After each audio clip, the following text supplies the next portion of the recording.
We have really important updates in the tragic school shooting this week in Michigan that has taken the lives of 4 students and injured several more. The prosecutor in charge of the investigation has signaled that she will charge the teenage suspect's parents in addition to the shooter for not properly securing the weapon. When asked, Oakland County Prosecutor Karen McDonald said this, quote, "Those who do not do that should and will be held accountable. We have to do better."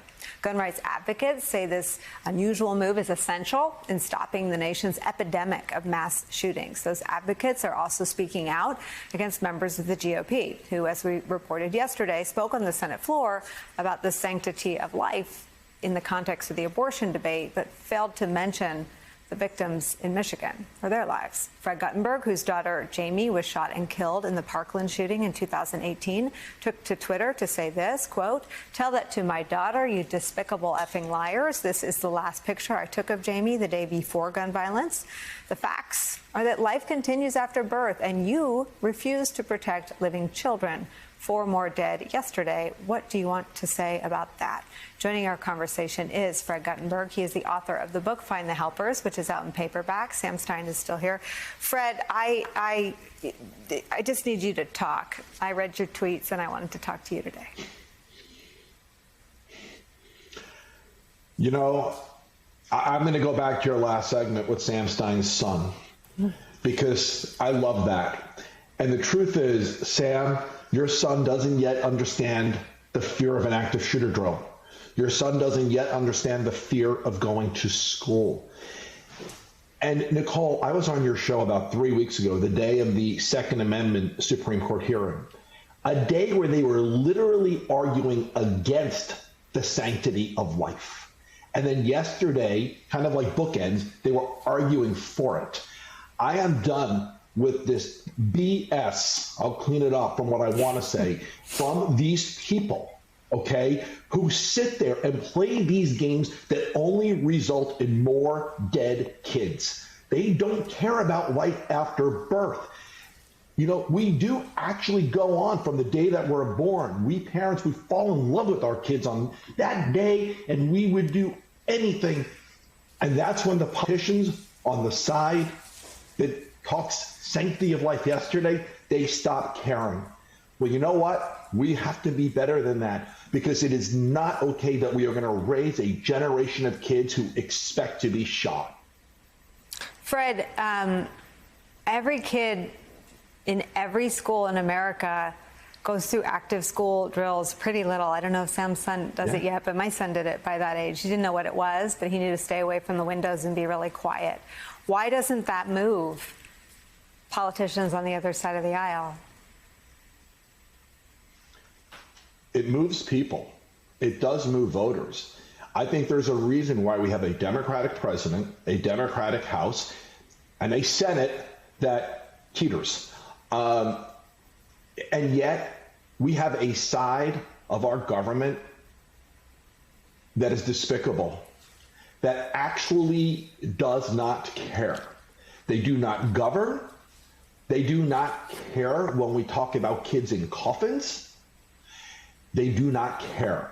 And so the only option, because Americans across this country, I believe, do care. I believe they care about the fact that the kid who did the Michigan shooting had easier access to a gun than he did to his dad's car. I think Americans do care about that. And I do think Americans, in spite of what a lot of pundits are saying, in 2022 are going to continue to show up and vote as if their lives depend upon it, because they do. Fred, I want to ask you about one of the victims. Oxford High School shooting. Star athlete Tate Meyer was willing to sacrifice for others. I went down and read everything I could find in the Detroit Free Press and the local TV websites, and there's some other sports reporting about him. There are 4 beautiful souls whose lives were cut short.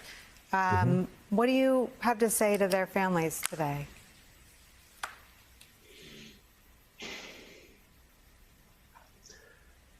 My heart breaks with yours.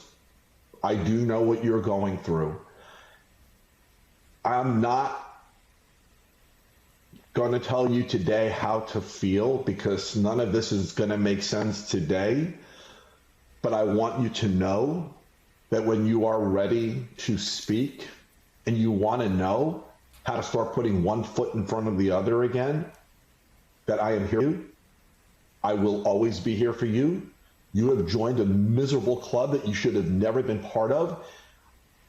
Nicole, it breaks my heart that I have failed almost 4 years to protect kids in school shootings because they keep on happening. And I only want to refer to it in years, because since my daughter was shot, it's over 150,000 people have been killed due to gun violence. That's the reality in America. And so I want to tell those parents, when you're ready to put one foot in front of the other, find a way to reach out to me. I will find a way to reach out to you, but I am here for you. Sam, Chris Murphy is singular in his eloquence and his passion on these issues. I played it already. I'm going to play it again. This is him Tuesday night on the floor of the Senate. This only happens in the United States of America. There's no other nation in the high-income world in which kids worry about being shot when they go to school. It happens here in America because we choose to let it happen. We're not unlucky. This is purposeful. This is a choice made by the United States Senate to sit on our hands and do nothing while kids die. I saw what you tweeted about that we're down to Chris and Fred and a handful of others that don't accept that we do nothing. Do you think there is any kaleidoscope in which the reality reorders the political reality in Washington? Unfortunately, I don't. I wish I could say something different. And let me just say, Fred, you're right. I haven't, my kid has not gone through these trainings, but I've thought about it. I thought about how we will a lot. But to be honest, there's not much political will in Washington anymore to do stuff about this.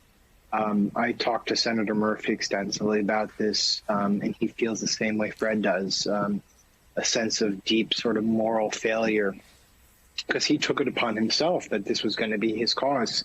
Sandy Hook was his state, and it was a wake-up call for him about the epidemic of gun violence, especially in schools. But we've moved on from there. I mean, if we're just going to be honest about it, Fred hasn't, Senator Murphy hasn't, a lot of other people haven't, but I think as a body politic, we've come to some sort of acceptance, a dark, cynical acceptance that this is a way of life. And all I could think about when I was reading about the shooting in the Detroit suburbs a couple of days ago was how livid we've all been at school closures for good reason. We want our kids to be in schools, and COVID has disrupted that. And we just went through an election in Virginia where the defining issue was we have to reopen our schools, and how could you not reopen our schools? And today in Michigan, schools are closed because there are social media threats that there will be violence in their halls. If we care so much about school openings for a pandemic, we should also care about school openings for a public health epidemic. And I just couldn't, the contrast just really struck me hard today as I was reading up on this stuff. Fred, I'll give you the last word. You brought up Virginia. The idea that the defining issue of that race became something that isn't taught, CRT, and that nobody could pivot to the reality of active shooter drills and what actually affects our kids is a failure of those who should have been delivering the counter message. We can't keep failing at this, because if we do, Sam, I agree with you. There are too many people in our body politic who don't give a crap. They just don't.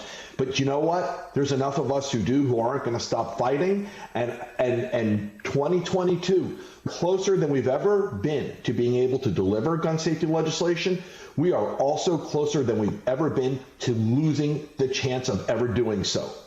And we better not fail.